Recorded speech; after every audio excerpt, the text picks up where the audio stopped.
paramos aqui, exatamente, nessa parte, em que eu falava sobre as úlceras, faltou um L aqui, né? Úlceras pépticas.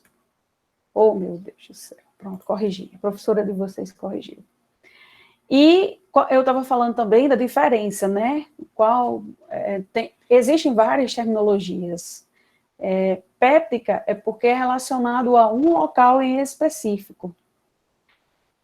Também falei sobre, aqui, por exemplo, é gástrica, tá vendo? Então, a depender da localização da ferida, que a úlcera nada mais é do que uma ferida, que é formada na parede do meu estômago, né, devido principalmente à infecção por a bactéria e a H. pylori. Isso aqui é uma questão de concurso também, viu, para as adeptas, para vocês que, se quiserem aí seguir na vida pública, é questão de concurso. E aí também eu falei sobre as causas, né, mostrei essa fotinha aqui, em relação ao ferimento, tá aquele aqui mais embaixo, e essa outra aqui de cima é quando há uma situação mais grave da doença, né, que há um rompimento dos vasos aqui, e aí termina com, a consequência é uma hemorragia, tá aqui ela, né. Esse aqui, o paciente, quando vem a ter uma complicação como essa, ele começa a colocar sangue mesmo, pela boca, né, pelas narinas também. Então, aqui seria um caso mais grave da úlcera. Isso acontece a depender da infecção, né, e também dos cuidados. Às vezes o paciente não tem, mas não se cuida, né, em casos como esse aqui, por exemplo, há uma necessidade de revisão alimentar, também há uma necessidade de quem ingere aí bebidas alcoólicas, quem gosta, né, pessoas que têm esse tipo de doença, não pode ver nem de longe álcool, e assim, há vários fatores que contribuem para um bom prognóstico, mas também há fatores que contribuem para a evolução da doença e um péssimo prognóstico, né. Aí eu falei também sobre a endoscopia, algumas de vocês até relatou aí, sobre, acho que foi a Raquel, não me recordo do nome exatamente, mas vocês relataram aí exatamente sobre como é feito o exame, né? Eu vou falar até uma curiosidade para vocês, ó. Se por acaso alguma de vocês for fazer um exame desse, essa mangueirinha aqui, essa extensão aqui, saibam que ela não é descartável, viu? Ela é única e é utilizada por todos os pacientes. Então, por exemplo, se você for fazer uma endoscopia e tiver lá na sua frente 10 pessoas, você for a 11ª, fique sabendo que essa extensão aqui, que foi inserida no primeiro paciente, também você vai utilizar a mesma, porque ela não é descartável. Esse dispositivo, ele não é descartável. Ele é apenas higienizado com uma solução em específico, né? Mas o primeiro paciente que utiliza é igualzinho o último também. Eu até brinco, às vezes, nas aulas, que se por acaso um dia eu for fazer um procedimento desse, eu gostaria, se possível, de ser a primeira, né? Mas isso aí, gente, é só para descontrair mesmo. O procedimento, ele, apesar, né, de ser invasivo aí, de ser colocado na boca e descer até pelo meu esôfago e vai até o meu estômago, esse processo aqui, ele é feito sobre higienização, sobre cautela, né, existe aí soluções específicas que é higienizado essa extensão, sempre que troca de paciente, passa sim por um controle de higienização, que é para não levar a contaminação, claro, de um paciente para outro, né. Então, é só para descontrair mesmo, mas fiquem espertos, porque todo mundo utiliza, tá? E aí, nós paramos exatamente aqui, nessa parte da endoscopia, onde eu escrevi, e nós vamos começar a nossa aula propriamente a partir daqui, onde eu destaquei esse processo aqui de infecção intestinal. Quem nunca teve uma infecção intestinal, né? Quem aí não já sentiu várias dores na barriga, dores agudas que incomodam mesmo, e aí foi parar numa urgência, né? Em casos mais graves, a pessoa vai parar na urgência mesmo para poder conter isso aqui, né? Então, é causada por micro-organismos de formas diversas, né? E, principalmente, essas infecções é causadas por um tipo de alimento, geralmente alimento contaminado. Aí eu trouxe o pão como exemplo, porque é muito comum, pessoal, a gente visualizar mofo nos alimentos, certo? Aí o que é que a gente faz? Retira o pedaço do mofo que você está visualizando, claro, e aí come o resto, né? Aí eu trouxe o pão aqui e vou explicar o porquê que a gente não deve fazer isso. O mofo nada mais é do que um fungo, e esse fungo, ele é instalado de dentro para fora do alimento. Então, quando ele vem se exteriorizar, quando a gente consegue visualizar esse fungo, né, em formato dessa pelugem, porque fica tipo uma pelugem mesmo no alimento, quando a gente vem visualizar, isso quer dizer que suas hifas, que é essa palavrinha que tem aqui, que suas estruturas, elas já estão dentro do alimento, são estruturas internas, e aí como é formado de dentro para fora, né, a estrutura do fungo, quando ele se exterioriza, quer dizer que o alimento em si, ele já está contaminado. Então, nada adianta de você, por exemplo, pegar, retirar o pedaço que você está vendo aí, que tem o fungo, e ingerir o alimento, porque você vai estar ingerindo fungo, tá? Então, não tem jeito, se por acaso vocês visualizarem, o interessante, o correto, o indicado, né, é que a gente despreze, descarte aí o alimento por completo, e não tire o pedaço e faça a ingestão do mesmo, tá? Porque essas substâncias, elas produzem toxinas que causam prejuízos ao intestino. O correto é fazer a eliminação do produto. Mas eu vou dizer para vocês aqui, quem nunca, né? Quem nunca viu aquele pedaço de alimento que está lá contaminado, de fruta ou sei lá, e tira lá o pedaço que não presta e faz a ingestão do resto. Quem nunca, né? Atira a primeira pedra.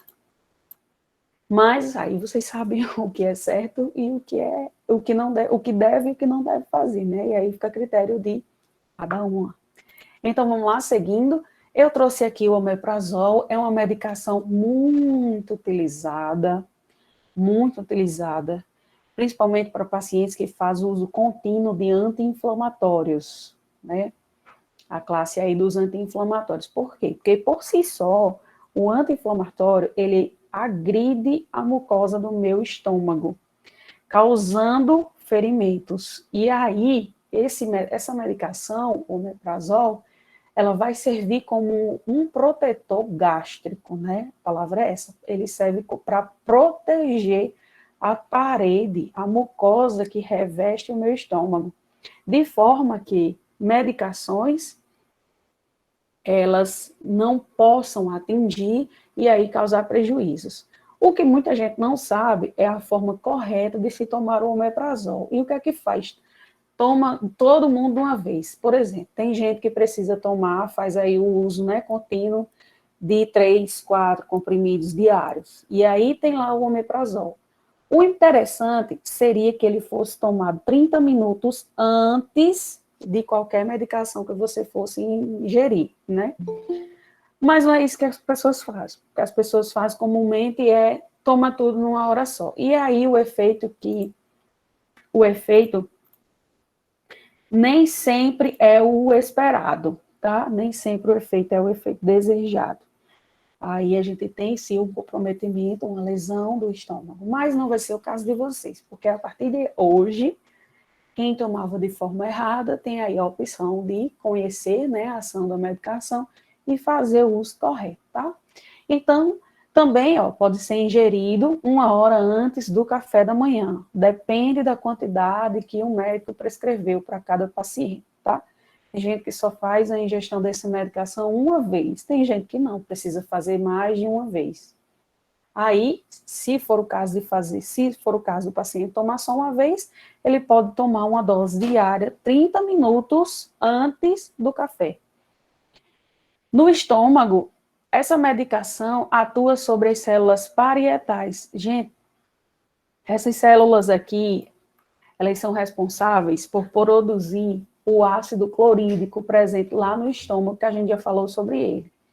Então, essa medicação, ela vai fazer efeito sobre essas células aqui presentes na mucosa do meu estômago, que são responsáveis pela produção do HCl, que é o ácido clorídrico, né? Que é aquela substância que a gente falou, que se existe ela de sua forma fisiológica no organismo, no estômago, mas uma vez que esse ácido ele sobe pela mucosa do meu esôfago, chamados refluxos aí da vida, nós sentimos um incômodo aqui, aquela sensação de queimação, justamente porque a mucosa do meu esôfago não é a mesma mucosa do meu estômago. Lá no meu estômago tem aquelas microvilosidades que eu já mostrei a fotinha para vocês, e são elas, né, que ajudam a manter aquele pH ácido do estômago ali. Se o ácido só estiver presente no meu estômago, eu não vou sentir desconforto nenhum, porque ele é uma estrutura fisiológica do meu corpo. Mas se por algum motivo esse ácido ele extravasar, né, para pessoas que têm faz o uso aí da ostomia, que eu vou falar um pouquinho mais à frente para vocês, o que é a ostomia, sabe? Ou se ele sobe pelo meu esôfago, né, se a minha estrutura lá, o meu esfíncter, que eu também falei sobre ele, o esfíncter chamado de carina, nós temos dois, né? Uma última porção do estômago que é chamada de pirose, esqueci o nome, mas eu lembro já. E outra esfíncter presente aqui em cima, que divide o meu estômago do meu esôfago, chamado de carina com C, tá? E aí, se esse esfíncter presente aqui, ele estiver danificado, o ácido clorídrico, que é essa substância que está aqui no meu estômago, subir pelo meu esôfago, eu vou ter aquela sensação de queimação, de refluxo, né, que é a chamada pirose. Vamos lá. Esse efeito diminui a produção do ácido clorídrico, né? O omeprazol, ele atua no meu intestino, no meu estômago, diminuindo a produção de ácido clorídrico. Dessa forma, reduz a secreção gástrica através de inibição específica de essa enzima aqui, o HKTPase, ou mais popularmente conhecida sobre a bomba de prótons. Olha, não vou entrar nesse assunto aqui. Ele é um assunto muito específico para quem está estudando farmácia, né? Um assunto aí de graduação já. Então, não cabe a gente, não vou me prender, porque isso aqui vai dar um nó na cabeça de vocês do tamanho do mundo. Então, o que é que eu quero de vocês aqui? Que vocês compreendam como é que essa medicação faz efeito. Então, se eu tomo um omeprazol, além de saber que eu preciso tomar 30 minutos antes, né, que é para ele, como ele é um protetor gástrico, eu preciso fazer a ingestão dessa medicação pelo menos 30 minutos antes de tomar mais medicações, né, porque aí ele vai proteger, ele vai agir formando uma barreira na mucosa do meu estômago. E essa barreira auxilia para que quando eu tomar as minhas próximas medicações, né, essas medicações elas não venham a atingir a parede, a mucosa do meu estômago, abrindo as úlceras aí. E também ele atua diminuindo a produção exagerada do meu ácido clorídrico. Para pacientes que não tomam medicação nenhuma, mas que, por exemplo, está com refluxo, né? Ou está com aquela sensação de queimação aqui, grosseiramente falando, na boca do estômago. Toma o quê quando chega no serviço? Toma um omeprazol. Só que o que nós temos lá, em maior quantidade, é o injetável. Inclusive, ele vem até com um diluente próprio, né? É um pozinho, é um frascozinho, e dentro desse frasco tem o pó liofilizado e vem um diluente próprio, geralmente é 10 ml. Geralmente não, é 10 ml. Então, a gente aspira essas 10 ml, dilui a medicação e faz 10 ml aí no paciente. Mas eu também tenho um omeprazol em comprimido que vocês devem conhecer, não sei, até fazer uso aí. Se tiver alguém aqui que tem, por exemplo, refluxo, né, que tem essa sensação de queimação, deve pelo menos já ter feito aí o uso do omeprazol. Temos também a ranitidina, mas saiu um decreto, não sei se vocês chegaram a ver, onde essa medicação, ela, a Anvisa, né, que é o nosso órgão nacional que fiscaliza as medicações, pediu para fazer o recolhimento dessa medicação, da ranitidina. E aí ela foi retirada, porque estava apresentando alguns efeitos adversos.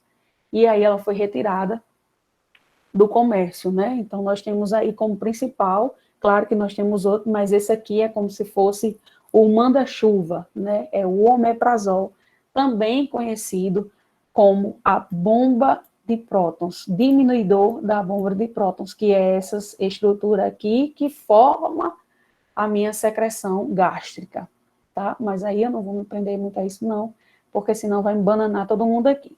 Então, esta ação farmacológica inibe a etapa final da formação do ácido no estômago. Quando eu tomo essa medicação aqui, o meu estômago forma uma estrutura, uma camada protetora, e também age diminuindo a produção de ácido clorídrico aqui no meu estômago, tá? Consequentemente, se eu diminuo a produção do ácido, eu vou ter a redução e o alívio da dor. Também ajuda a prevenir e a cicatrizar lesões nas mucosas. Está indicado para tratamento de gastrite, de úlcera gástrica e do duodenal, e também associado a diversas doenças e ao uso de anti-inflamatórios, como eu já falei, né? Geralmente idoso, que faz o uso aí de medicação para osso, para memória, para sono, enfim, toma muito isso aqui como forma de proteger, né? Como ele é um protetor gástrico, protetor da minha mucosa gástrica. A erradicação da H. pylori, que é aquela bactéria, com omeprazol e antimicrobianos, está associada a um alívio nos sintomas, altos índices de cicatrização das lesões, das mucosas e remissão a longo prazo da doença úlcera péptica.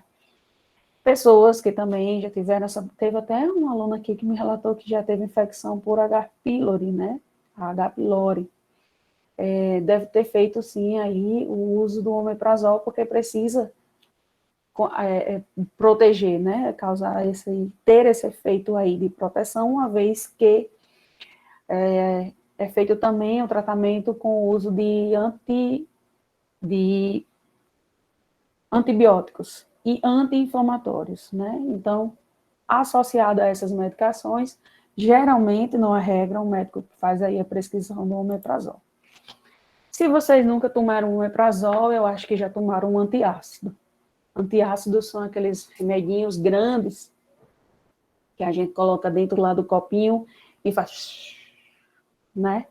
Um ácido é liberado aí para que a gente é feita aí, obtém-se, né, uma reação química para que a gente possa fazer a ingestão dessa medicação, né? Também age inibindo o excesso do ácido clorídrico do suco gástrico presente em nosso estômago. Aumenta o pH do estômago, elevando em média de 4 a 5 instantaneamente, né? Vocês sabem que o pH do estômago, ele está aí entre 2 a 3, né?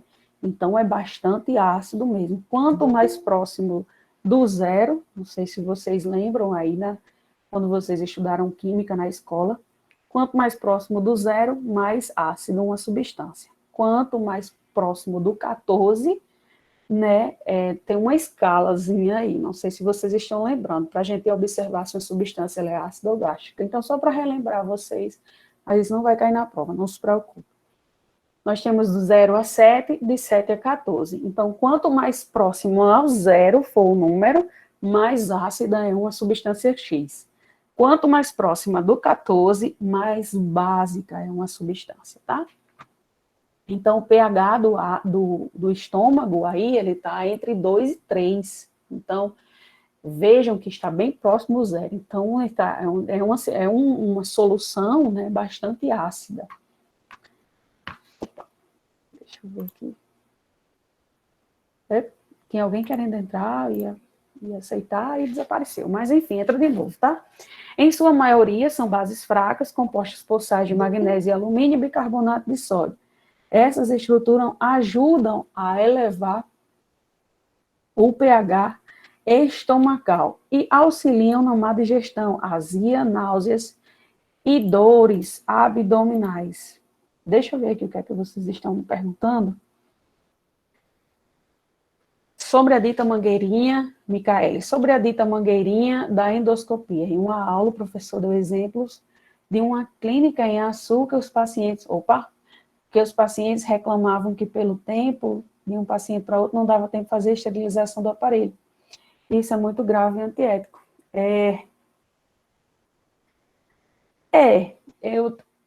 Pois é, Micaele, é verdade, é sim, concordo.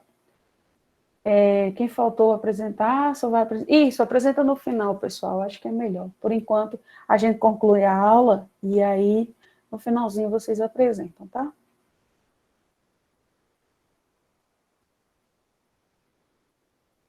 Bom, acho que é isso. Qualquer coisa podem mandar mensagem, tá, gente? Porque eu vou tirar aqui novamente, mas eu ouço quando as mensagens chegam e aí eu vou dar uma olhada. Tudo bem? Então, continuando aqui nessa próxima imagem, nós temos o estômago, né? Isso aqui, quando eu falo de refluxo gastroesofágico. Nós temos aqui minha estrutura, o meu estômago, né? Aqui, onde eu estou passando o mouse, eu tenho uma esfíncter chamada de carina. Ah, tá aqui outra, piloro. E eu disse para vocês anteriormente que eu não estava lembrando da estrutura, mas está aqui o nome dela, piloro. Eu estava confundindo com pirose, mas pirose é a sensação de queimação, né? Piloro aí é outra coisa. É um esfíncter que divide o meu estômago da minha primeira porção aí do meu intestino delgado. E aqui em cima eu tenho uma outra. Para que servem essas estruturas aqui, gente? Para impedir que uma vez que o meu alimento, né, presente aqui no estômago, desça para meu intestino, ele volte, tá?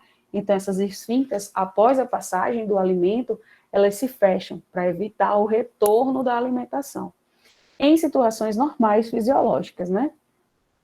Porém, há patologias que danificam essas estruturas aqui, tá? Principalmente essa aqui, que é a que divide uma parte, essa parte superior do meu estômago, com o meu esôfago. E aí, quando isso acontece, aqui onde eu estou passando o mouse, se essa minha estrutura aqui estiver danificada, o meu líquido ou minha alimentação que estiver aqui dentro do meu estômago, ela vai subir.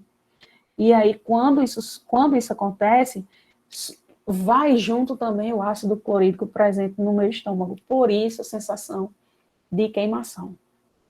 Então, essa imagem, ela exemplifica exatamente isso. E para pessoas que não têm doença, né, não tem nenhuma patologia, essas estruturas, após a passagem do alimento da boca, né, que ela é triturado, desce passa pela minha laringe, faringe, esôfago e chega até, ela se abre para poder o alimento chegar até aqui ao meu estômago. Após isso, ele continua o percurso normal, onde eu tenho essa outra estrutura aqui também que se abre para que o alimento possa passar e aí concluir o trânsito, né, todinho da digestão. Nós já falamos, passa pelo intestino delgado e depois vai pelo intestino grosso, enfim, tem todo aquele processo. Quem nunca? Limão melhora a acidez estomacal? Quem nunca ouviu falar essa história? Isso aqui é muito do senso comum, né? Quando a gente está com azia, aí alguém vai e diz assim, chupa uma bandinha de limão que melhora, né? Só que existe aí uma faca de dois gumes nesse processo, vou explicar a vocês por quê. Veja a lógica, se a acidez, né, a sensação que eu estou sentindo de azia, de má digestão, de dor no meu estômago, é causada pelo excesso do suco gástrico presente no meu estômago, já tem demais. Aí eu vou e tomo limão, que tem uma estrutura, né, física extremamente ácida também. Aí eu vou e pergunto aqui a vocês. Se você tem um local ácido junta com outra coisa mais ácida ainda, como é que não vai produzir mais acidez, né? Como é que isso vai trazer algum benefício? A lógica seria essa, né? Porém, olha só, existe uma reação química que é feita aí pelo nosso organismo quando você ingere limão e ela se une às estruturas, né? O HCl presente lá no meu estômago, ocorre uma reação química onde existe uma base que é liberada. E aí causa a sensação momentânea de que realmente funciona. E funciona mesmo, mas é momentaneamente. Não é para vocês utilizarem isso como profilaxia. Se você tem um limão e tem uma medicação, como um omeprazol ou alguma outra coisa, você não deve substituir, claro, né? E se tem o limão em casa e está sentindo a acidez aí, o desconforto, o indicado não é pegar o limão e fazer a ingestão dele. Não, não é, não vão fazer isso. O indicado é vocês procurar aí uma medicação que traga o conforto, proteção para o estômago, né? Porque a sensação de alívio, ela é imediata, mas não resolve o problema. Ela multiplica o problema, tá? Então, a gente toma e se sente aliviado e tem a falsa ideia de que funciona, mas é apenas uma falsa ideia, que não deveria ter, que a gente não deve fazer, porque teoricamente, cientificamente, não existe relação de melhora nenhuma, né? Muito pelo contrário. Se eu tenho uma estrutura, um lugar, um local completamente ácido, ali eu associo a isso, a uma substância mais ácida ainda, como é que vai produzir, né, como é que vai ter um efeito, um bom prognóstico? Não tem. Tem momentaneamente, devido à reação química que acontece. Mas não é o mais indicado, não é o mais interessante. Porque se você criar o hábito de fazer isso, futuramente você vai adquirir aí uma úlcera gástrica, viu? Então, não façam isso. A orientação é que procurem mesmo a medicação correta e verificar, principalmente, o que é que está causando isso, né, essas reações de acidez. Porque o normal não é que isso aconteça. Geralmente é a má alimentação e o uso excessivo de bebidas alcoólicas, né? Mas também pode ser aí causado por algum tipo de infecção, até mesmo pela proliferação da bactéria H. pylori, ou H. pylori, né? Então, em maior quantidade, temos o ácido clorídrico. A partir de reações químicas, a acidez é levemente alterada, provocando uma sensação momentânea de alívio, mas que vai voltar posteriormente. Em situações recorrentes, o uso prolongado do limão pode trazer prejuízo, já falei, né? Além de não resolver o problema, há, portanto, uma necessidade de investigação sobre os fatores que estão levando à acidez e, posteriormente, aí, à resolução do problema. Gente, tudo bem? Tá dando para acompanhar? Se tiverem alguma dúvida, vão mandando mensagem aqui, que eu vou acompanhando o pensamento lógico de vocês também, tá? Sobre o limão, espero que tenha entendido o porquê que causa, né, aquela sensação momentânea, mas aí a gente pode ter uma complicação futura. Então, não é interessante fazer isso, tá? Colecistite. Colecistite. Tudo que tem a terminação em ite, direciona a palavra para algum tipo de inflamação.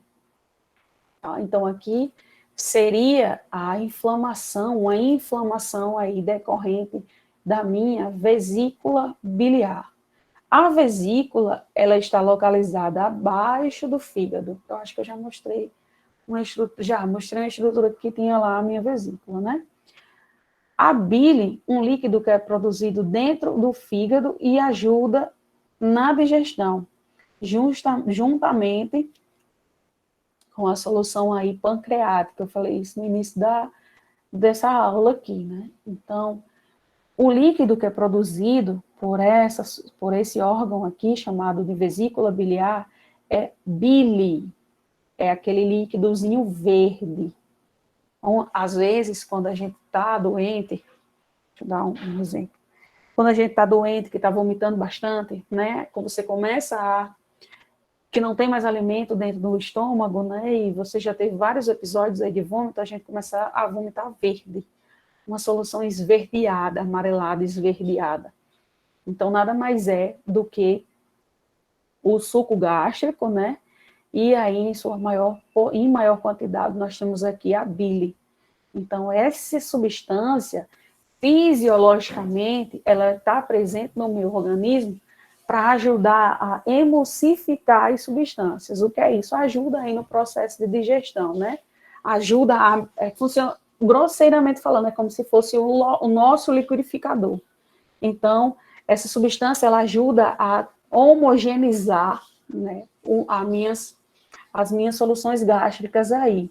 E sem ela, gente, o que acontece quando o paciente retira? Causa aquela sensação de inchaço, né, de que a comida não foi devidamente absorvida, né, a gente começa a se sentir cheia. É justamente devido à ausência dessa estrutura aqui. Tá? Colecistite é o problema mais comum provocado pelos cálculos na vesícula biliar. Colecistectomia é o nome do procedimento cirúrgico para a remoção da vesícula.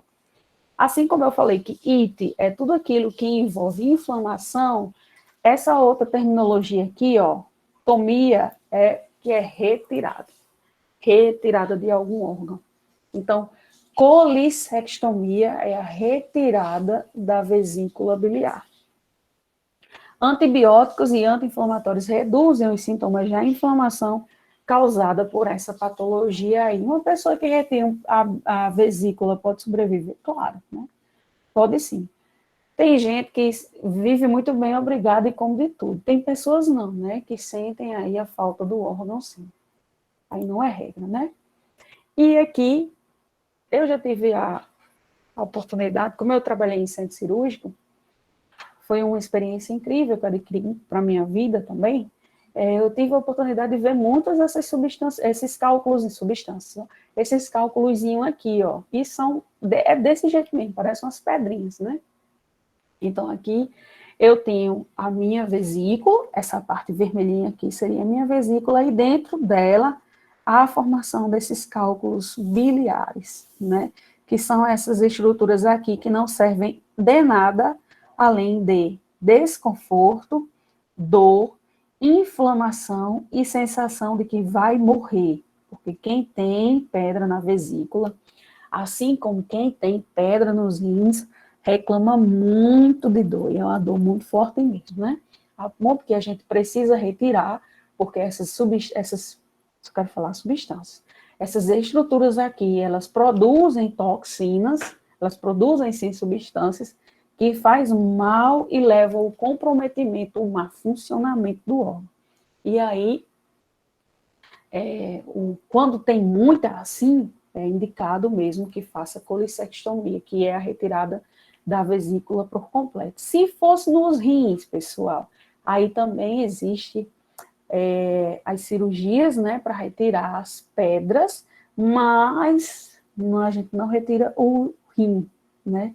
Não retira, porque é um órgão que, diferente da vesícula, é um órgão extremamente vital e necessário para manutenção da vida humana, né? Então, o que é feito quando os cálculos estão lá nos rins?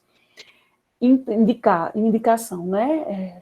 Medicação para tentar destruir esses cálculos, e que eles possam ser expelidos, né?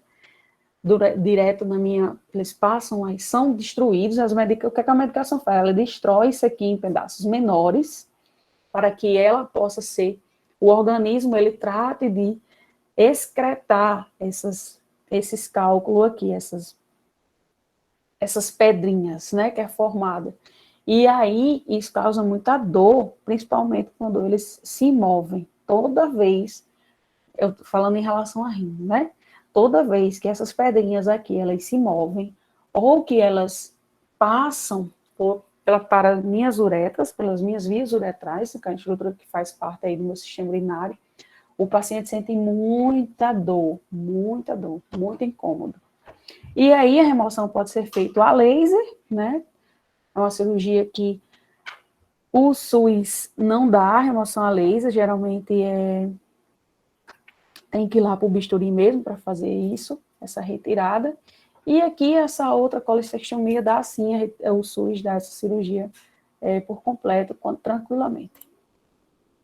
Alguma dúvida até aqui? Deixe nos comentários para eu poder ir acompanhando o raciocínio de vocês.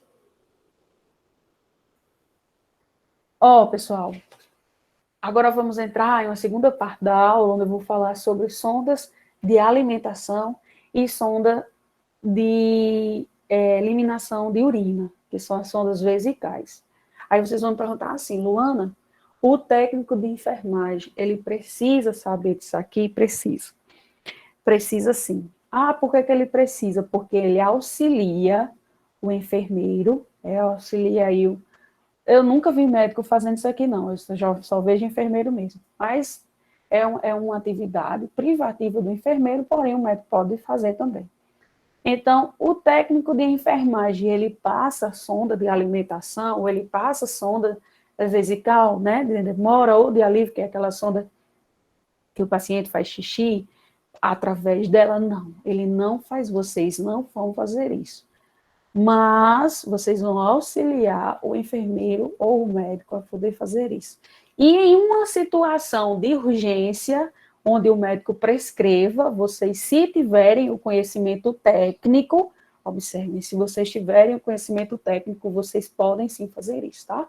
Então, por isso que eu trouxe para vocês, e também é um procedimento muito comum, muito simples de ser realizado, mas existem, assim, observações que vocês precisam se atentar, né, em relação à localização e o conhecimento que vocês precisam ter para poder executar esses procedimentos que são solicitados. Então, vamos lá, começar primeiramente pelas sondas de alimentação e depois a gente fala sobre essas sondas aí que são utilizadas para retirar, para excretar o xixi quando o paciente não consegue fazer isso de forma fisiológica, claro, né? Então, vamos lá, a sonda é um tubo fino e flexível que pode ser posicionada por via nasal, ou seja, nariz, ou por via oral, para administração enteral. É a primeira opção de via alternativa de alimentação, porém, tem indicação de curta permanência devido a possíveis complicações atribuídas ao uso desta, como migração ou retirada espontânea, lesões isquêmicas no nariz, orofaringe ou seria esofaringe, estenose e fístula traqueoesofágica. São palavras bem específicas, né? Quando há indicação de uso prolongado da alimentação enteral, recomenda-se a confecção de gastrostomia, ostomia no estômago. A ostomia também pode ser realizada pelo médico na região do duodeno ou jejum. Então, resumidamente isso aqui, a sonda de alimentação, a sonda enteral, ela pode ser posicionada via nasal, né, por minhas narinas, ou através da boca. E essa sonda, ela vai até o meu estômago ou até a primeira porção do meu intestino, que aí existe a diferença, eu vou mostrar para vocês qual é a diferença. Qual o principal problema disso, pessoal? Ela é de fácil retirada. Então, por exemplo, vocês não passam a sonda, né? Quem passa é o enfermeiro, mas vocês podem, além de auxiliar, vocês podem fazer a retirada dessa sonda, tá? E para retirar a sonda não tem mistério, é muito simples. É só puxar. Você pega a haste e puxa todinho a extensão. Por isso que ela não é indicada quando o paciente precisa fazer o uso de forma contínua, devido a o mau posicionamento, principalmente. Porque se for um paciente inquieto, que é só o que a gente tem, ele puxa sozinho. E aí, toda vez que, porque causa incômodo, gente, toda vez que ele se sente mal, né, ele tenta retirar a sonda, não quer, alguns não aceitam, né, não querem estar ali naquela situação de passar, né, de ficar, se alimentar através da sonda, e aí eles retiram. E para retirar é muito fácil, é só puxar. Qual é o principal problema disso? A posição. Se ela sair do local do estômago e, por exemplo, for parar aí na minha traqueia, né? Que aí é um problema grave, gravíssimo, e que pode levar a óbito do paciente. Então, a principal complicação é essa aqui mesmo, às vezes a aceitação do paciente e a localização que não, por ele puxar, tentar retirar, ela pode ter migrado aí para um outro local. E aí qual é o problema disso? Se tiver em outro local e eu fazer a administração da medicação, ou, porque pode ser feita medicação, ou alimentação, né?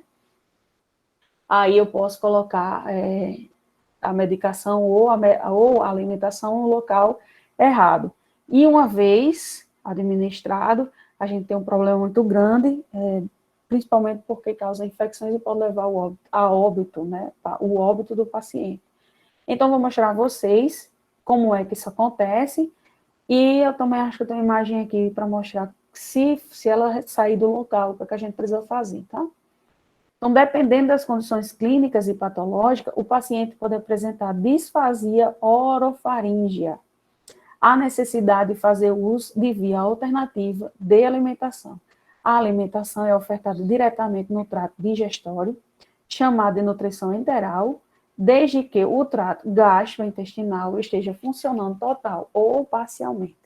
O dispositivo pode permanecer por períodos prolongados para auxiliar no controle da nutrição, a depender da necessidade do paciente.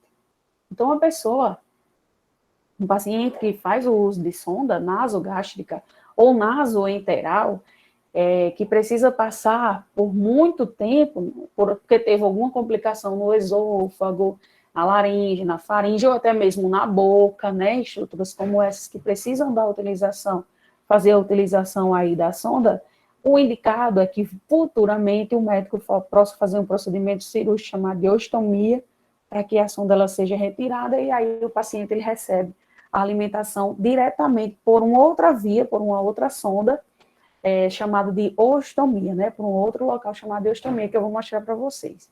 Então, acompanhe comigo aqui nessa primeira imagem, onde eu estou passando aqui o mouse.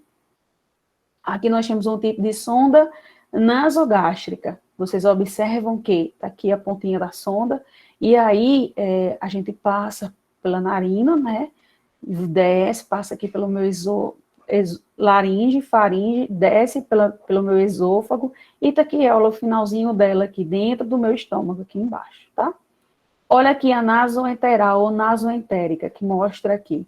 Também passada pelo nariz ou pela boca, mas a gente preferencia o nariz, e até por causa do incômodo da língua, né, de ficar se movendo, então a gente preferencia o nariz, um dos dois lados da narina.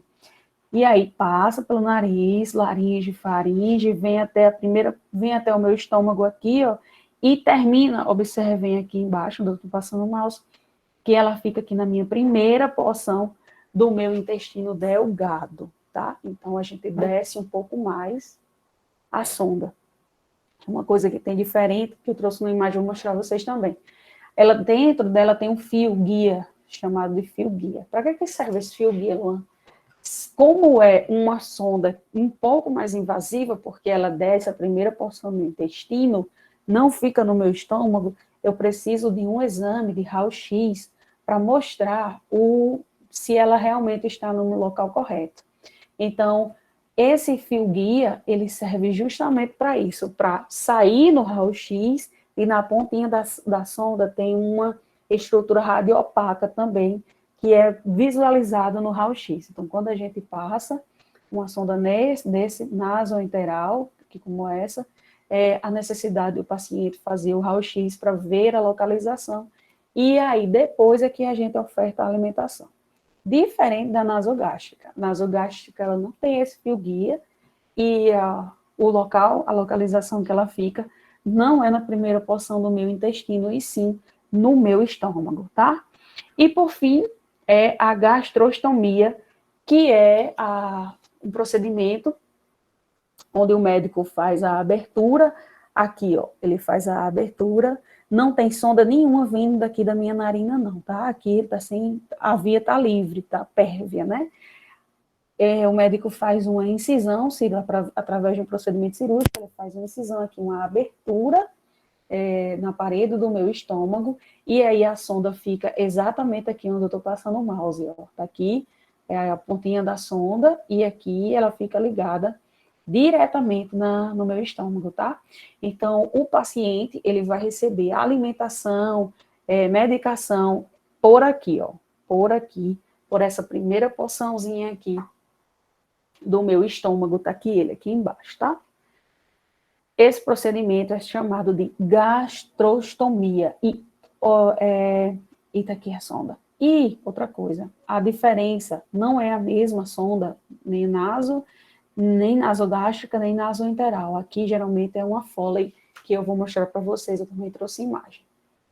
Gente, não se aperrei não, viu? No início parece difícil, mas vocês vão ver que com o tempo não é difícil. E quando vocês chegarem no serviço, que se deparar com uma situação em que for solicitado, né, a passagem da sonda, que vocês forem aí preparar o material para poder auxiliar o enfermeiro, vocês não precisam ter pressa nem agonia, porque vocês vão saber fazer isso.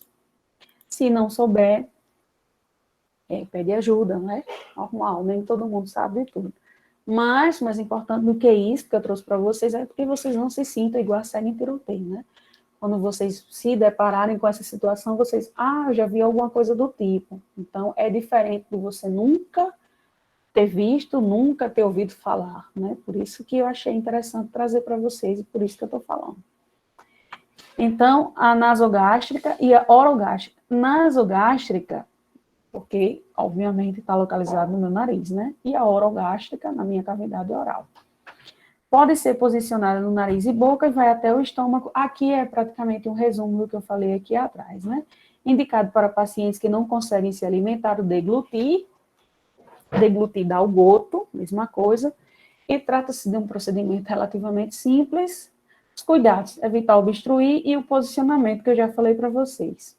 É fundamental certificar se a sonda está no local correto, evitando seu desvio para o pulmão. Isso aqui é uma atribuição mais do enfermeiro mesmo, né? Quando a gente vai passar a sonda, a nossa preocupação é justamente saber se ela está indo para o local correto, ou se ela desviou e foi para o meu pulmão. Se ela tiver ido para o meu pulmão, instantaneamente o paciente começa a tossir e muda, né? A gente vai perceber uma cor mais cianótica no paciente, né? Quando a gente vai fazer isso também, eu trouxe até um slide que fala sobre os materiais que vocês vão precisar coletar, recolher para levar. A gente faz sob supervisão, coloca, o que é isso? Coloca um oxímetro no paciente, né? Porque uma vez que a sonda está no local errado, está no pulmão, por exemplo, além da dificuldade respiratória que o paciente vai ter, a gente vai poder observar também uma queda mediana aí na minha saturação. Mas ele dá sinais, né? Tudo, gente, que o nosso organismo, ele é extremamente, e nós somos, né? Extremamente inteligente. Nosso organismo, ele é fantástico. Então, por uma vez que a sonda ela não está indo para o local adequado, o meu corpo ele começa a dar sinais, como tossindo. O paciente ele tosse muito, a saturação começa a baixar e eu tenho sinais de cianose, né? Então, se eu perceber tudo isso, o que é que eu tenho que fazer? Retirar a sonda imediatamente. Retirar a sonda, aguardar que o paciente se recomponha e tentar passar novamente. Além de ir para os pulmões, que é uma situação muito grave aí, a mais grave, né, eu diria, se o paciente tiver dificuldade de deglutir, de dar o goto, a passagem fica comprometida também, porque ela enrola todinha dentro da boca, né, e aí não é isso que a gente quer que ela desça por minha cavidade da boca e passe aí para o meu esôfago e vá até o meu estômago, né. Então, são esses...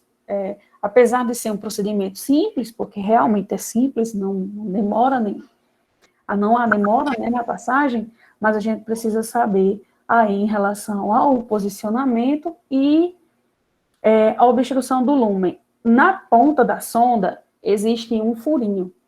Esse furinho é chamado de lúmen. E toda vez que a gente alimenta o paciente a gente precisa passar água também, né? A água, ela serve para limpar a extensão da sonda e evitar a obstrução desse furinho que tem lá. Uma vez obstruído, não tem como, você não consegue fazer a passagem do alimento, nem muito menos na medicação. E aí, para evitar que ela obstrua, se obstruir, vai ter que ser retirada a sonda e passar uma outra sonda, né? E para evitar que ocorra essa obstrução, a gente orienta o paciente toda vez, né, que receber a alimentação, ele faça aí a limpeza da sonda com água. Aspira a água numa seringa de 20 ml e injeta. E aí a quantidade, 40 ml, dá certo, porque limpa todinho e também você oferta água para o paciente, tá? Meu microfone, alguém queria perguntar alguma coisa, gente? Ah, um bichinho aqui, uma muriçoca, tem um bode. Vamos lá, continuando. A sondagem naso é a passagem de uma sonda através das fossas nasais até o estômago, além de ser utilizada para alimentação, pode ser introduzida para remover secreções do estômago, doses excessivas de medicamentos ou venenos para esvaziamento gástrico antes de cirurgia e para administração de medicamentos. Ela é feita de PVC, e aqui acrescentar 5 minutos após a marcação, isso aqui é mais para nós mesmo que vamos fazer a passagem, né? O que é que eu quero de vocês, pessoal? Que vocês conheçam a sonda nasogástrica e nasointeral, saibam essa diferença, saibam para que funciona, para que serve a sonda, e o que é que a gente tem que fazer para manusear a sonda e para ofertar alimentação através dela. Por quê? Porque é vocês que fazem isso. É vocês que fazem isso no serviço e se por acaso, né, tiver alguma pessoa da família aí que esteja submetida a um procedimento desse, você também, com seu conhecimento técnico, você poder ajudar e auxiliar, tá? O material necessário: bandeja contendo a sonda, uma seringa de 20 ml, pacote de gaze, um lubrificante, geralmente a lidocaína gel, um esparadrapo ou um micropore, que é um material para fixar, para ela não, você precisa fixar ela aqui na pontinha do nariz para que ela não saia, né? E uma tesoura, um bisturi só para cortar mesmo esse esparadrapo aqui. Então veja que o material, olha só como é simples. A sonda, uma seringa, um pacotinho de gás para fazer a higienização da narina, né?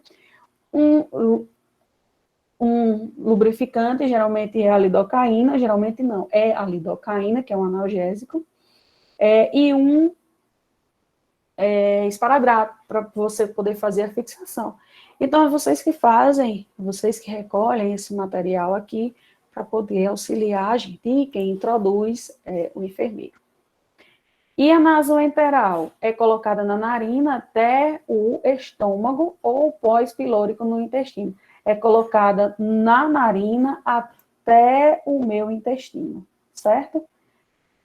Essas estruturas aqui são estruturas anatômicas, jejum, possui calibre fino, algumas características da sonda, né? Possui calibre fino, um fio guia, na pontinha tem uma tarja radiopaca, que eu falei para vocês, é ela que permite a visualização aí no raio-x. O que é essa plaquinha? É como se fosse uma estrutura de metal, é uma estrutura metálica.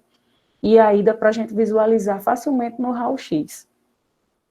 Também conhecida como sonda de Levine. Qual é a diferença da nasoenteral para a nasogástrica, pessoal? A localização e a estrutura da sonda. Uma eu possuo um fio guia, e o paciente vai precisar submeter a um procedimento de raio-x, que essa aqui é a nasoenteral, e a outra não. A outra não possui fio guia, e o paciente não vai precisar se submeter a um procedimento de raio-x. E a localização.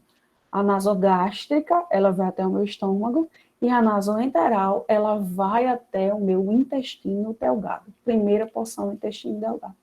Que a gente viu que o intestino delgado tem aí em torno de média, tem em média 5 a 6 metros, né? Então, você imagina você precisar de uma sonda para percorrer esses, não existe isso, certo? Então, ela vai até a primeira porção do meu intestino delgado, aqui ela é chamada de duodeno. Ou um pouco mais abaixo é o jejum, mas geralmente é até aqui o duodeno.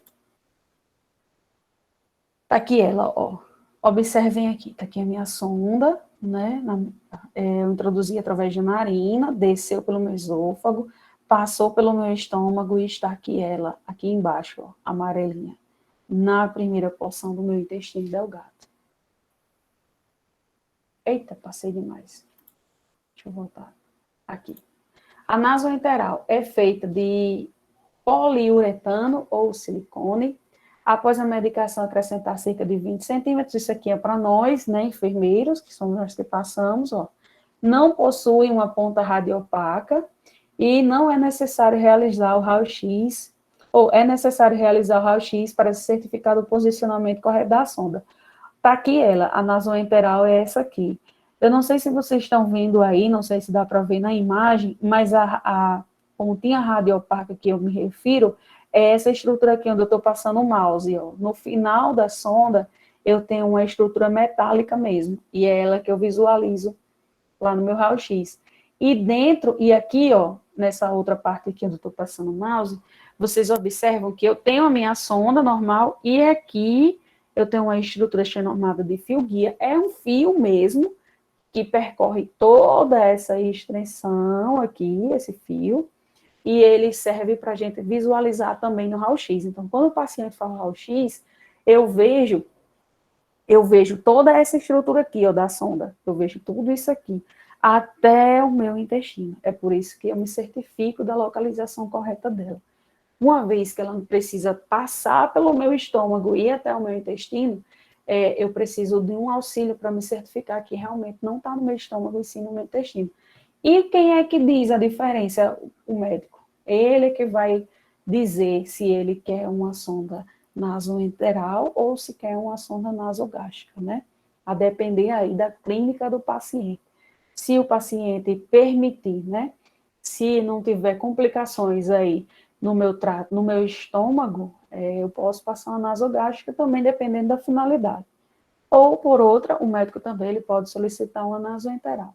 E o material é o mesmo, a diferença é apenas a sonda que vocês vão pegar diferente, tá? Então, quando vocês chegarem aí futuramente no serviço para trabalhar e tiver lá a prescrição de sondas, não se assustem, porque vocês já vão ter visto, né, alguma coisa aqui. É claro que está longe dessa aula, desse diálogo aqui que eu estou tendo com vocês ser o suficiente. Porém, já é um diálogo inicial e que vocês não precisam ficar aperreadas, né, igual a série tiroteio, porque eu nunca vi, muito pelo contrário, né? Pode estar aqui e as dúvidas que forem surgindo, vocês podem ir aí perguntando que a gente tenta retirar, tá? Então, aqui, algumas considerações importantes sobre a sonda nasogástrica e sobre a nasoenteral. Deem uma lida praticamente tudo que eu acabei de falar, a gente não vamos se prender aqui não, porque é um resumo do que eu acabei de dizer. Outra parte é a gastrostomia, que é a terceira e última, né? Que é nasoenteral, né? É a nasogástrica, a nasoenteral e a gastrostomia, que foi aquela primeira imagem que eu mostrei para vocês, onde eu disse que a sonda dela não é passada pelo nariz, e sim é feita uma abertura aqui, ó, na parede do meu estômago, e colocado uma sonda. O paciente, gente, ele vai se alimentar por aqui, por esse local aqui, através do mesmo jeito que como se ele estivesse com uma sonda nasogástrica ou nasoenteral. A alimentação é praticamente a mesma, né? A necessidade, claro, vocês sabem, de todo e qualquer alimento que o paciente for receber, ele deve ser triturado, né? É um alimento que ele deve estar bastante homogêneo, homogeneizado, porque senão ele não passa aqui por essa extensão aqui. Então, após feito isso, né, esse processo aí de trituração, a gente oferta essa alimentação ao paciente. Como é feito? A gente pega uma seringa de 20 ml, porque é aqui cabe mais alimentação, aspira a alimentação e conecta a seringa à estrutura aqui e injeta. Simples, não tem mistério, não tem dificuldade para fazer isso, não. É tanto que vocês vão ver pacientes em casa, né, que são aqueles, geralmente são pacientes idosos, né, que possuem delimitações, patologias na boca, ou no estômago, ou no esôfago, enfim, que não estão conseguindo se alimentar. E aí o médico, ele prescreve a ação, o paciente vai para casa e fica recebendo essa alimentação em casa mesmo. Se for um paciente lúcido, ele pode muito bem fazer esse processo aqui, né? Se não, aí ele vai precisar de um auxílio, um suporte, mas essa alimentação aqui, ela pode ser facilmente ofertada em casa, tá? Então, a gastrostomia é a colocação de uma sonda que atravessa a parede abdominal e fica localizada dentro do estômago, tá aqui ela. É essa cirurgia indicada para pacientes que têm algum tipo de obstrução no trato digestivo superior da boca, esôfago, da boca ao esôfago. Outra indicação, paciente com doenças neurológicas que perdem a capacidade de engolir e tem um risco de sufocamento ou broncoaspiração. Nessa foto aqui, quando eu falei para vocês, gastrostomia é o procedimento cirúrgico e ostomia é esse, olha aqui essa imagem aqui, essa segunda imagem aqui. É esse espaço aqui que é feito no meu, aqui está localizado no meu intestino grosso, né? Mas ela pode ser feita também lá no meu estômago, isso aí é critério médico. Então, gente, observem essa imagem aqui. Eu acho que eu troquei aqui as imagens, mas eu vou voltar para vocês. Ostomia, que é essa abertura aqui nessa cavidade, não é para passagem de sonda, não. Isso aqui, quando é localizado aqui, o paciente, ele não defeca, né, de forma fisiológica. As fezes delas não passam por por essa estrutura aqui do meu intestino grosso. Elas saem por aqui. E nós vamos ter essa bolsa aqui embaixo, nessa segunda imagem aqui, isso aqui é uma complicação de pacientes que por algum motivo não conseguem fazer a digestão de forma adequada, né? Já seria uma complicação. E não a continuação das sondas que eu estava falando, não. Então, isso aqui é outra coisa, eu que me confundi. Quando eu vi aqui o nome, que vi a localização, foi que eu lembrei. Então, voltando, isso aqui seria uma complicação de pacientes que não conseguem, por algum motivo, patológico ou trauma, né, pode ter sofrido algum tipo de acidente. Não sei se vocês lembram que aí o presidente, né, Bolsonaro, quando sofreu uma facada lá, ele passou por um procedimento como esse aqui, foi feita a criação de um estoma, né, e o procedimento é chamado de ostomia. Então, as fezes, né, do organismo, elas saem por essa estrutura aqui. Nessa parte aqui, ela está localizada no meu colo, no intestino grosso, no colo descendente. Mas ela pode ficar aqui desse outro lado também, no ascendente ou no transverso. Isso aqui vai depender aí da finalidade, né? Existe uma doença chamada doença de Crohn, que é o rompimento dessas estruturas aqui do meu intestino, que o paciente, e a depender da localização desse rompimento, o estômago, ele pode ser localizado ou aqui, ou no meu colo ascendente, transverso, aqui nessa outra porção, ou no meu colo descendente. Então, mais uma vez, eu peço desculpas a vocês, eu acabei me confundindo aí com essa outra imagem aqui, que eu estava falando de gastrostomia, que é a inserção da sonda, né, na parede do meu estômago. Aqui, não. Aqui é um procedimento cirúrgico, que é onde o paciente, ele não consegue fazer cocô, né, de forma fisiológica. E aí é feita uma cirurgia, onde ocorre a abertura uma porção aí do meu estômago, do meu intestino grosso, e nesse estômago, que é essa abertura aqui, é colocado essa bolsa coletora aqui, como mostra essa segunda imagem aqui. Isso aqui também é muito comum do serviço. E a indicação aí é critério médico. Vocês fazem a limpeza desse procedimento? Não, quem faz a limpeza desse procedimento é o enfermeiro. Porém, vocês podem auxiliar o enfermeiro. Então, quando a gente vai, né, a uma casa domiciliar, porque o paciente pode estar em casa, né, ter essa bolsa que está em casa e ter uma vida normal, né, isso aqui não prejudica ele de desenvolver uma vida normal, né, dependendo do estado clínico do paciente, claro, mas o paciente pode sim se submeter a um procedimento cirúrgico desse e ter uma vida praticamente normal. Então, assim, vocês, como na função de técnicas, né, vocês auxiliam a gente, vocês auxiliam o enfermeiro a fazer a troca dessa bolsa aqui, onde eu estou passando o mouse, e também fazer a limpeza, tá? Então, vamos lá. Ostomia é a criação de um canal que desvia o conteúdo de uma cavidade natural do corpo, como o tubo digestivo, para o meio externo através de abertura na parede abdominal. Ostomia ou estoma é essa abertura aqui que é feita. Gente, isso aqui é exteriorização, grosseiramente falando para vocês, é a exteriorização do próprio estômago mesmo, do próprio intestino mesmo, é a parede do meu intestino que está exteriorizada, né? Então, quando vocês vê isso aqui, quando vocês se depararem, a foto é bem parecida é desse jeito aqui mesmo, vocês vão perceber que é como se fosse um pedaço da minha tripa, né? Que a gente não fala tripa, mas é como se fosse uma parte aí da parede do meu intestino grosso que está exteriorizado. Porque como a gente viu no início da aula, o intestino grosso ele é responsável principalmente pela absorção de água e formação das fezes, né?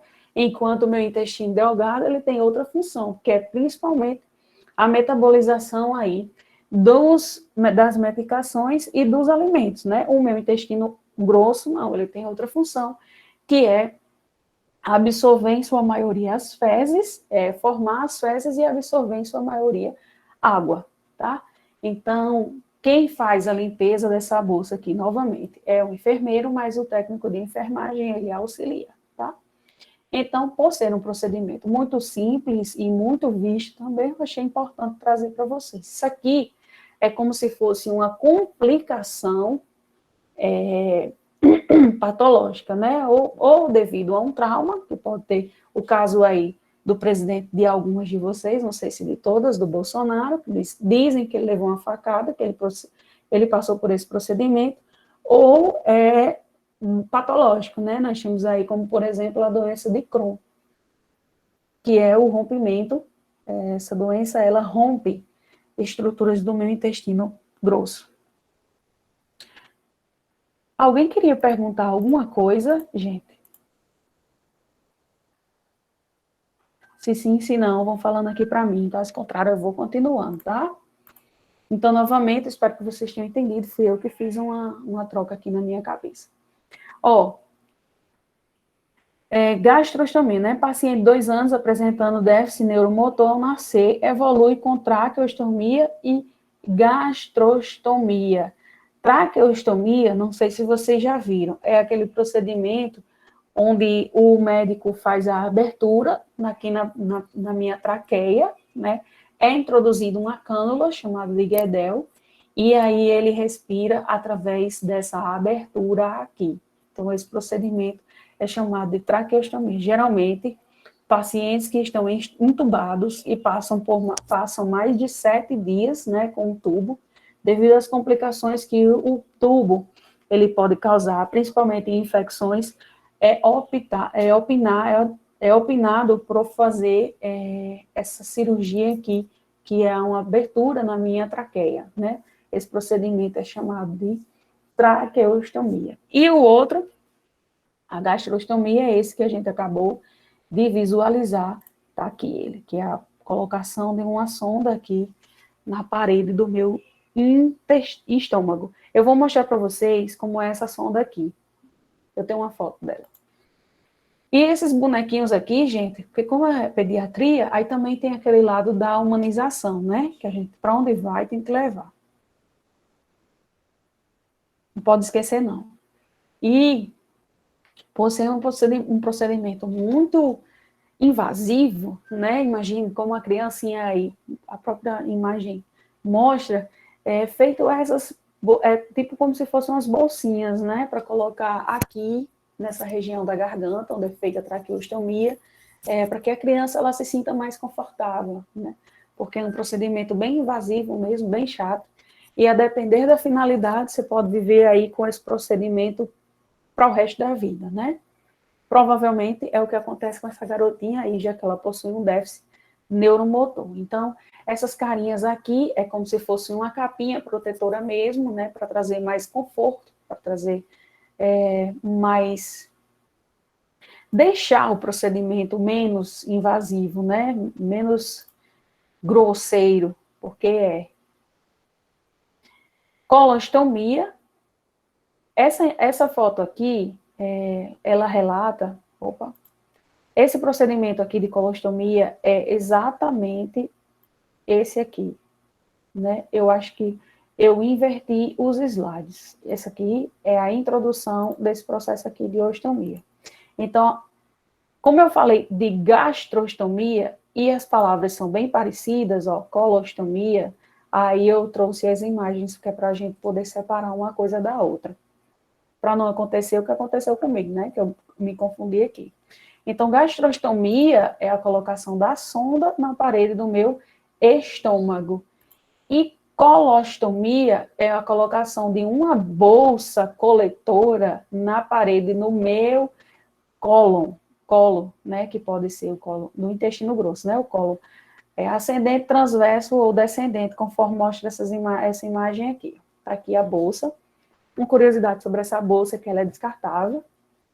O SUS dá elas, né, e em casa mesmo, o paciente ele é instruído, né, se ele puder, claro, ele é instruído a fazer o esvaziamento dessa bolsa. Porque, gente, no meu intestino, a gente tem um processo denominado de movimentos peristálticos. Eu acho que vocês já ouviram falar.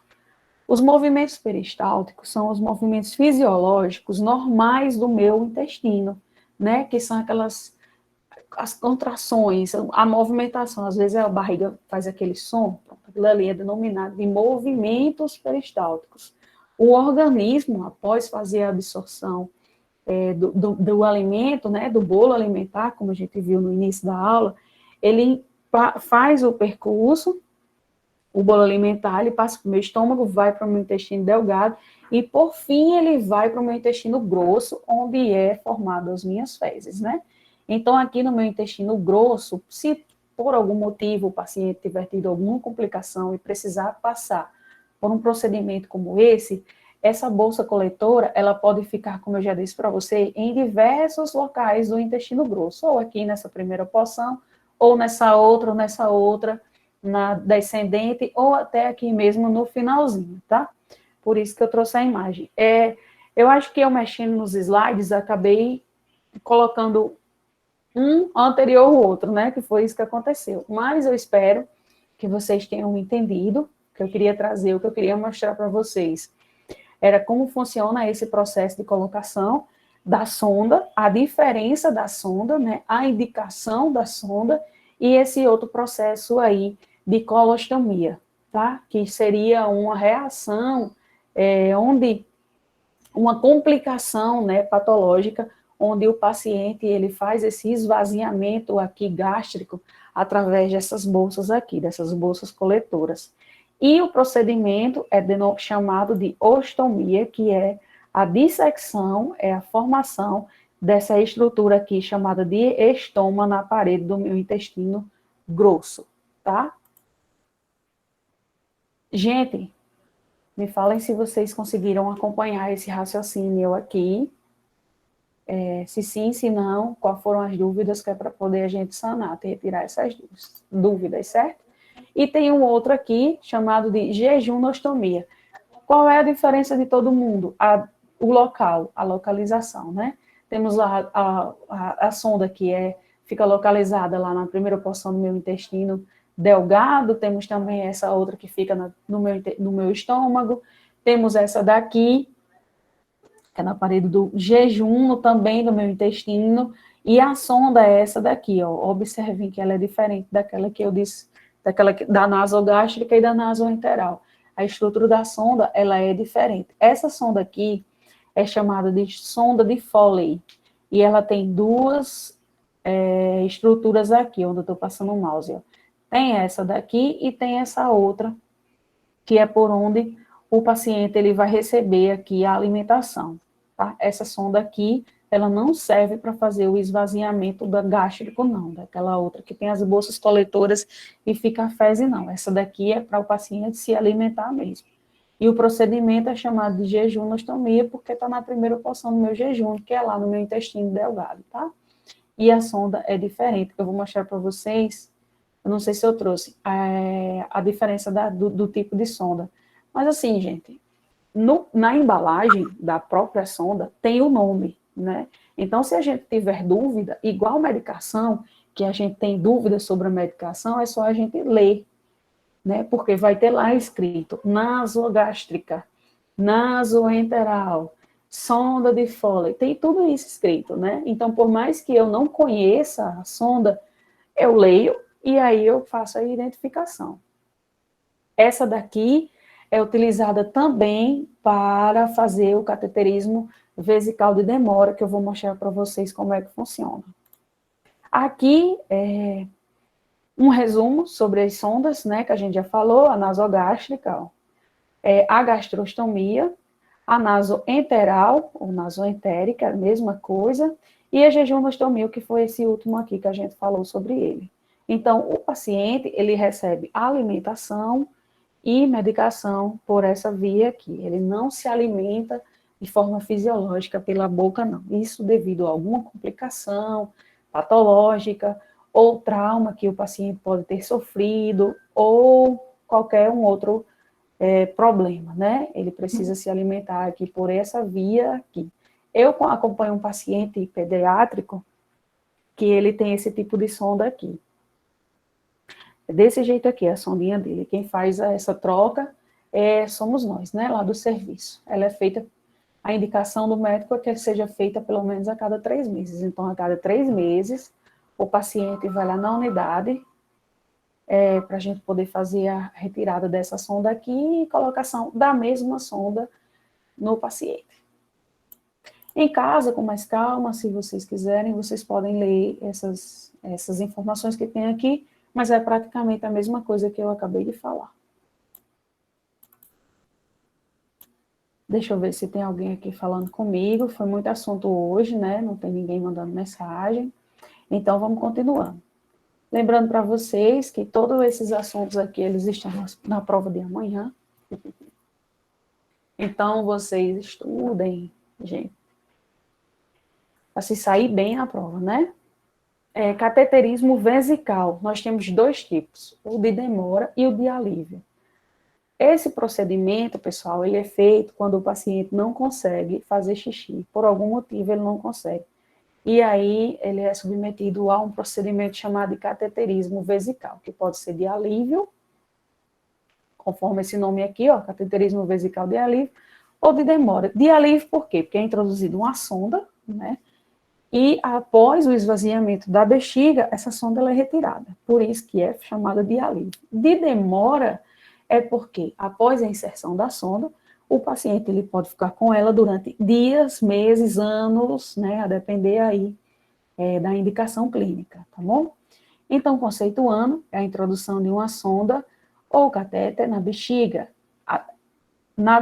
que pode ser realizada através da uretra ou por via suprapúbica. Geralmente, a gente faz a inserção aqui através da uretra, tá aqui ali embaixo, isso para masculino ou feminino, não independente, a inserção se dá, né, através da uretra, e essa sonda, ela vai até a minha bexiga. Quando chega na minha bexiga, automaticamente a urina, ela é eliminada, ela é esvaziada. Esse procedimento é muito solicitado quando o paciente não consegue fazer xixi de forma natural, devido à retenção, né, devido aí a alguma patologia.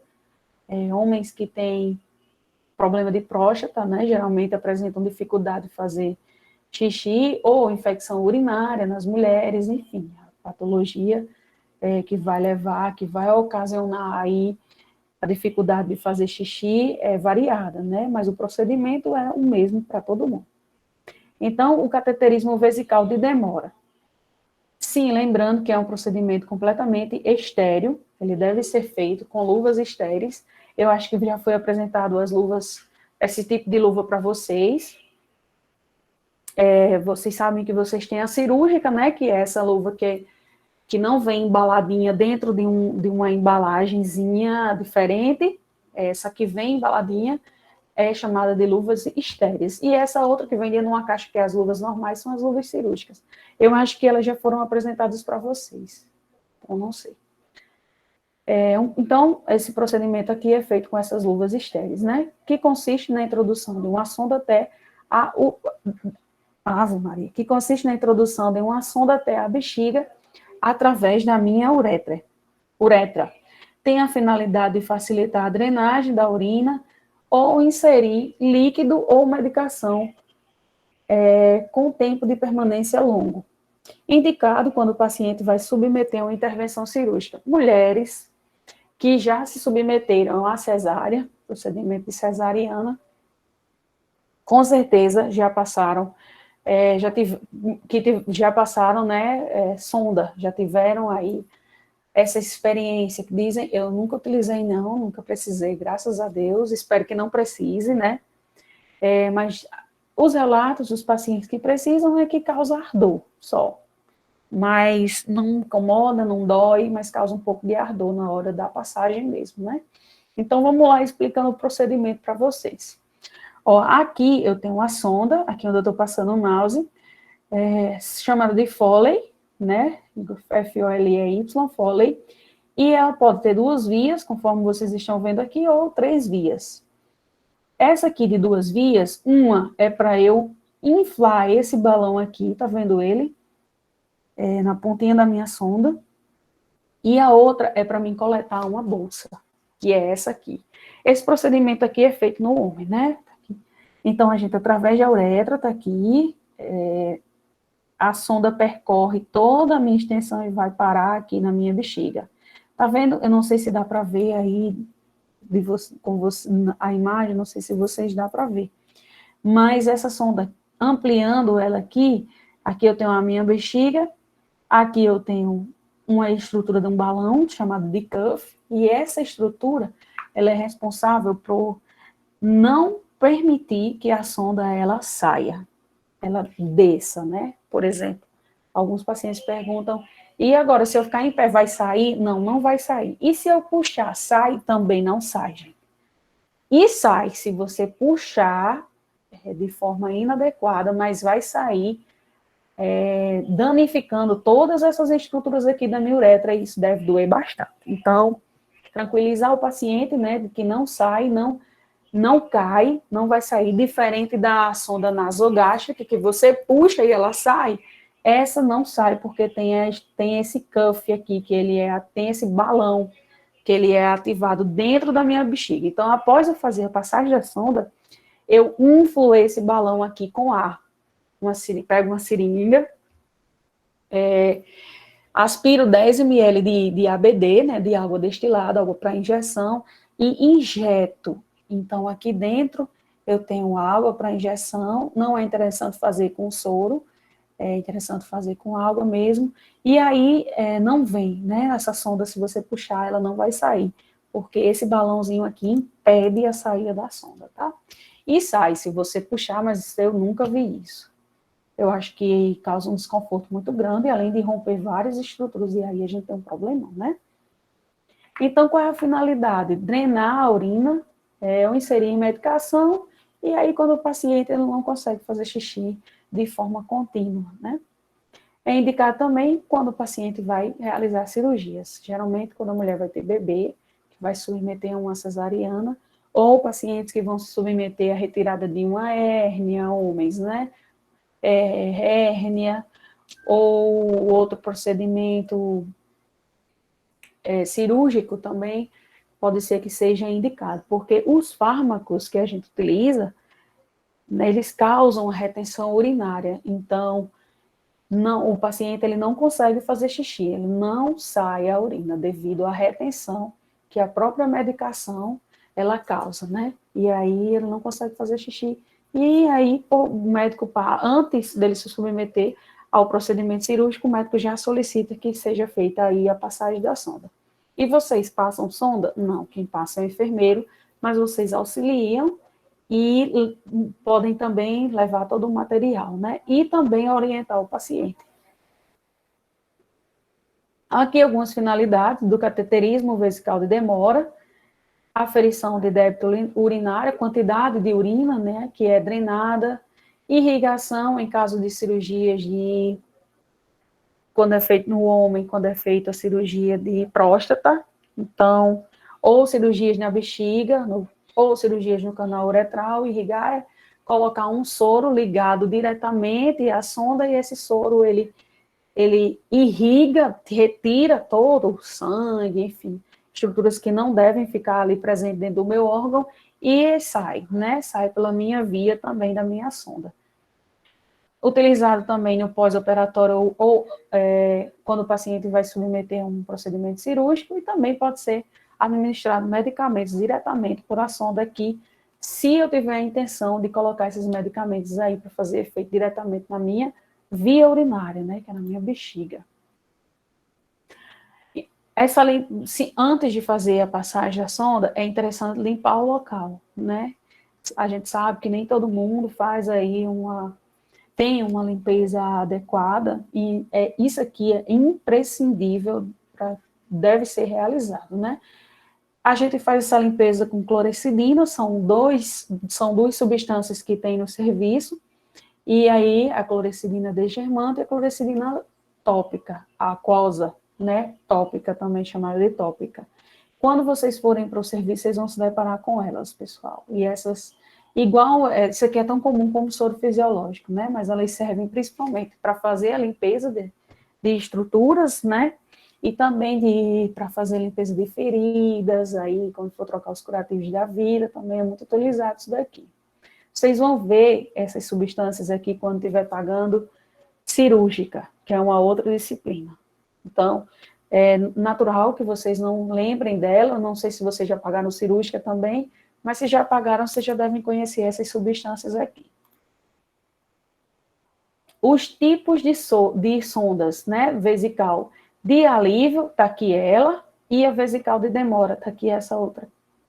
A vesical de alívio, a primeira imagem, e a vesical de demora, que também é conhecida como Foley. A gente observa que são estruturas completamente diferentes. Essa aqui eu tenho um formato mais de um látex, né? Essa aqui não. Eu acho que é poliuretano o nome dessa estrutura aqui.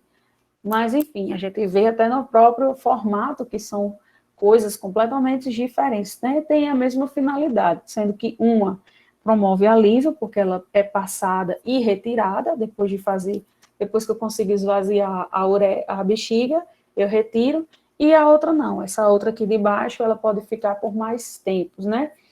Essa mesma sonda aqui é aquela lá, quando o paciente faz jejunostomia, aquela que eu mostrei, que o paciente se alimenta por ela. Deixa eu voltar aqui para vocês verem essa aqui, ó. É essa mesma sonda aqui.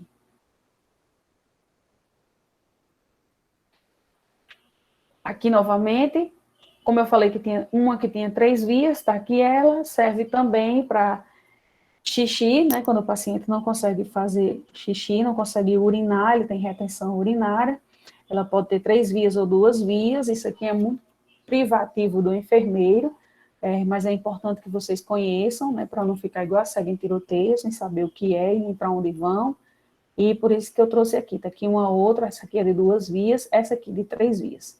Então, no final dela, eu tenho uma estrutura que é um balãozinho, chamado de cuff, e nessa outra aqui eu não tenho. E para que servem as duas? Para serem colocadas, inseridas no paciente, quando ele não consegue fazer xixi, né? Quando o processo aí de micção, ele está comprometido. Então, a gente já viu sondas de alimentação e também tem essas outras aqui, que são ofertadas ao paciente, né? São colocadas no paciente quando ele não consegue fazer o processo de micção sozinho, de forma fisiológica, né? Ó, a bolsa que é colocada nessa outra sonda aqui, essa aqui é uma sonda de demora, chamada de sonda Foley, né, de demora. A gente coloca essa sonda aqui, conecta a essa estrutura aqui, a essa bolsa, o xixi. Quando ele sai da bexiga, ele percorre todo esse percurso, ele faz todo esse percurso aqui, e ele fica armazenado dentro dessa bolsa aqui, que é chamada de bolsa coletora. Em pacientes que precisam ficar por mais tempo com essa bolsa, o que é que a gente orienta o pessoal é que faça a limpeza, faça a retirada, porque uma vez que o xixi vai ficar armazenado aqui dentro, é importante que o paciente ele saiba como é que faz essa retirada do xixi daqui de dentro, né? E diferente lá da bolsa de colostomia, onde a gente retira por completo a bolsa e coloca outra, essa aqui a gente não retira, a gente não desconecta ela de nenhum lugar aqui, que é para evitar a infecção, né? Por isso que é chamado de sistema fechado. Então, você não deve desconectar nada daqui. Como é que retira o xixi que está aqui dentro dessa bolsa, gente? Aqui embaixo tem um dispositivozinho que a gente traciona ele. E aí o xixi sai por essa via aqui. É diferente lá da bolsa, né? Da colostomia, né? A bolsa a gente retira por completo, faz a limpeza do estômago, que é aquela estrutura que eu tenho o meu intestino exteriorizado, né? Onde o paciente ele faz as necessidades fisiológicas, né? As fezes do paciente ele vai sair por aquela bolsa. Eu retiro por completo a bolsa, substituo, pego uma nova. Isso se tiver, né? Se não, o SUS dá umas recicláveis, que dá umas também que não são recicláveis, mas são de plástico, né? E aí você retira e coloca outra. E tem umas também que você retira, limpa, retira todas as fezes e aí coloca no paciente novamente. Diferente dessa estrutura aqui, a gente não precisa limpar nada, a gente só precisa esvaziar o conteúdo do xixi que fica armazenado dentro dessa bolsa aqui.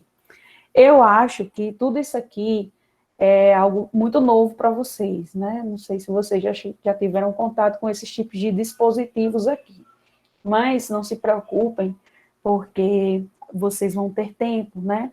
Para conhecer cada um deles mais quando vocês estiverem no serviço aí, nos estágios da vida de vocês. Então, não percam a oportunidade, quando tiver nos estágios, ou da atenção básica também, perguntem lá ao enfermeiro ou a enfermeira que vai ficar com vocês sobre instruções, sobre esses procedimentos, e sobre essas sondas aí, que eu acredito que o profissional ele não faz questão nenhuma de explicar para vocês como é que funciona, não, tá?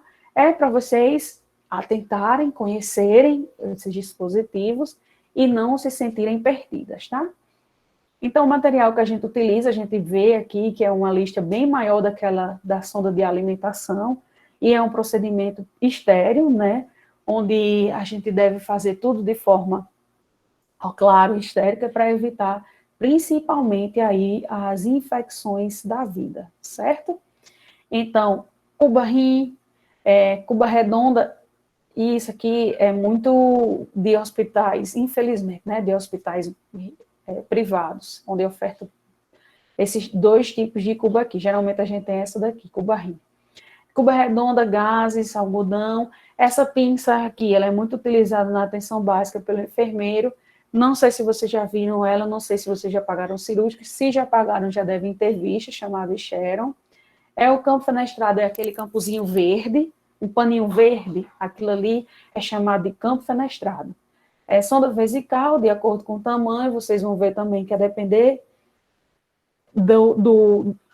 Existem vários tipos de tamanhos, né? 14, 16, 18 de sondas. Então, quem diz isso aqui é o enfermeiro, vocês só buscam lá o tamanho da sonda que ele pediu. Lidocaína, gase, essas substâncias aqui para fazer a limpeza.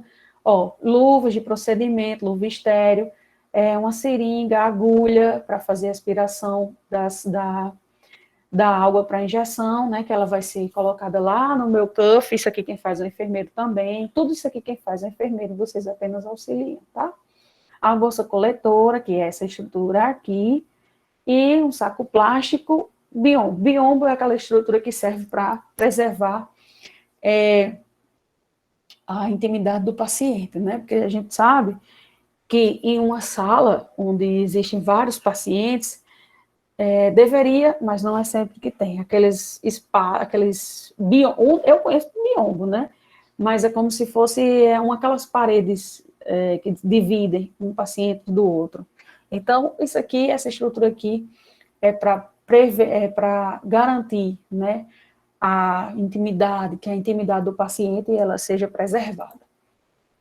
Aqui, novamente, resumindo, né, quando vocês estiverem com mais calma, leiam aí sobre esses tipos de sondas, esse material está disponível para vocês, já eu disponibilizei desde ontem, então fiquem por dentro desses dispositivos, que é para não ter surpresa quando chegar no serviço, e se tiver, perguntar, né?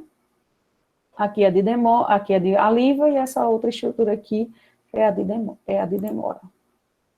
As principais complicações, gente, são as infecções mesmo. Cerca de 12% é responsável por cerca de 12% das infecções hospitalares, né? A infecção de urina.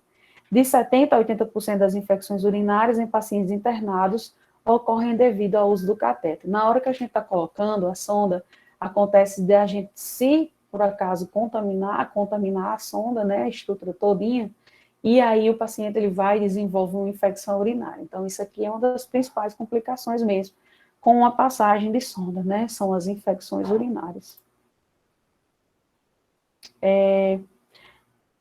Essas estruturas aqui, esses próximos passos aqui que eu vou falar para vocês, tá acabando, tá? Já, viu, pessoal? Esses próximos passos aqui que eu vou conversar com vocês é mais de instruções de forma geral mesmo. Por exemplo, é importante que o paciente mantenha sempre esse catéter aqui livre. E o que quer dizer isso? Que não fique dobrado, né? Que ele não se sente por cima, que é para impedir, evitar que a urina que está aqui nessa extensão, ela retorne para a minha bexiga, porque isso aqui causa infecções de urina. Então, sempre que observar pacientes, quando vocês estiverem aí nas clínicas médicas da vida de vocês, trabalhando, que o paciente tiver com esses tipos de dispositivos, né, vocês ficam de olho também, que é para fazer investigação e orientar. Então, não é interessante que o paciente esteja com esse tipo de catéter dobrado, né, porque a urina volta para a minha bexiga e aí isso aqui causa as infecções urinárias da vida. Aqui, novamente, como é que acontece a fixação do catéter, a bolsa. Na mulher, é aqui mais nessa região da perna, aqui eu não sei se vocês conseguem ver na foto, mas a mulher a gente fixa aqui na perna, e no homem a gente fixa um pouco mais aqui acima. Complicações e infecção. Outra coisa, sempre que for manusear a bolsa, quando vocês estiverem levando o paciente, se eles pedirem ajuda, né, para ir ao banheiro, quando vocês forem manusear a bolsa, nunca deve elevar, porque o xixi que tem na extensão da bolsa, ele retorna para a minha bexiga e isso causa problemas de infecção urinária. Ai, meu Deus, e agora o que é que eu vou fazer se o paciente precisar se levantar para ir ao banheiro e eu não quero que o xixi retorne? Na bolsa, existe um dispositivozinho que a gente fecha. Quando a gente fecha, a gente impede que o xixi que tem na minha bolsa coletora, aqui na imagem, ó, que esse xixi aqui que tem na minha bolsa coletora, ele volte por toda essa minha extensão aqui e, consequentemente, ele chega aqui até a minha bexiga. Então, toda vez que o paciente precisar se levantar para fazer xixi, ou para tomar banho, ou para fazer outra coisa, né? Se não for um paciente restrito ao leito, se não for acamado, a orientação é que vocês expliquem para eles, né? Por isso que eu estou dizendo que vocês expliquem para o paciente para ele poder fechar esse dispositivo, para impedir que o xixi que tem aqui na minha bolsa retorne sobre o meu catéter, e aí o paciente ele venha desenvolver problemas de infecção urinária. Após fechar, ele pode se levantar e ir ao banheiro, pode ir tomar banho, pode, enfim, né? Depois, não deve esquecer de abrir, né? Senão, não tem como a urina que sai da minha bexiga, está sendo filtrada, ela passa por essa extensão e venha parar aqui dentro da minha bolsa.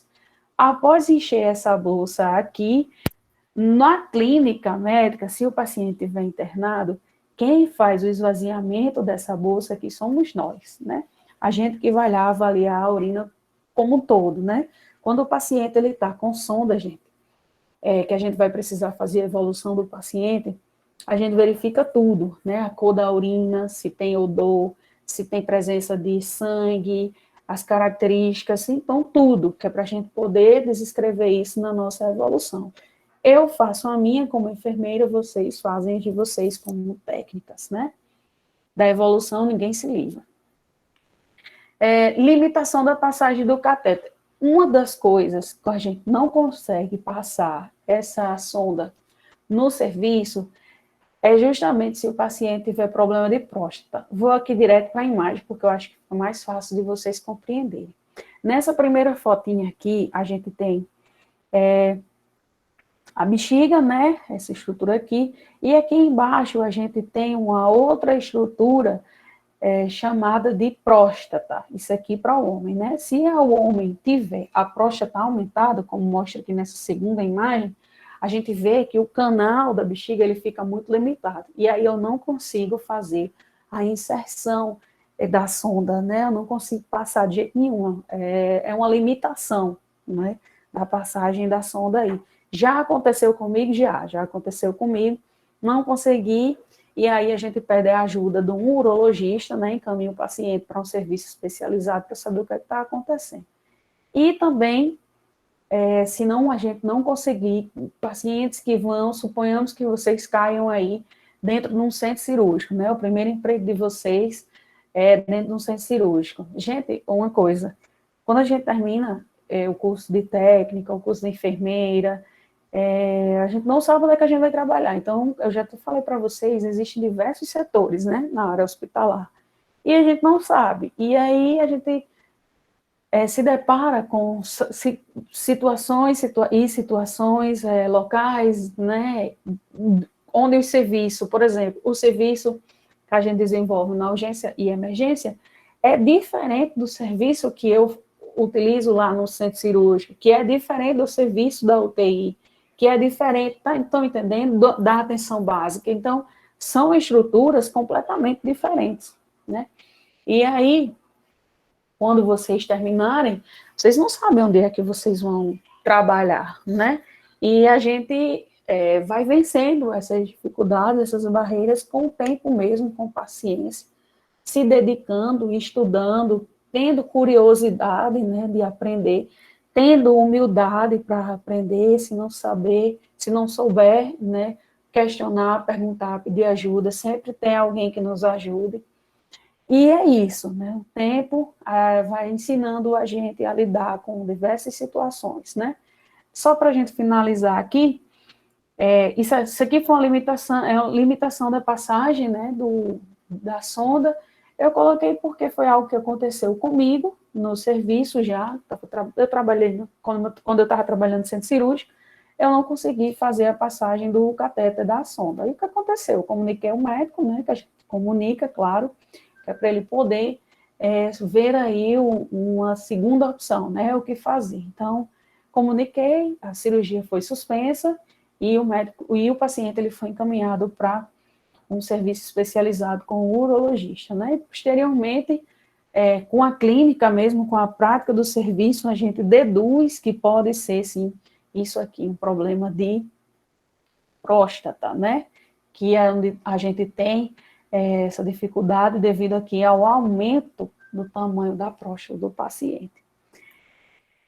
Então, pessoal, sobre o nosso assunto, né, sobre os fármacos que são utilizados no sistema digestivo e algumas das patologias que acometem esse sistema, bem como o uso dessas sondas aqui, era isto exatamente que eu tinha para passar para vocês na aula de hoje, como eu suspeitava.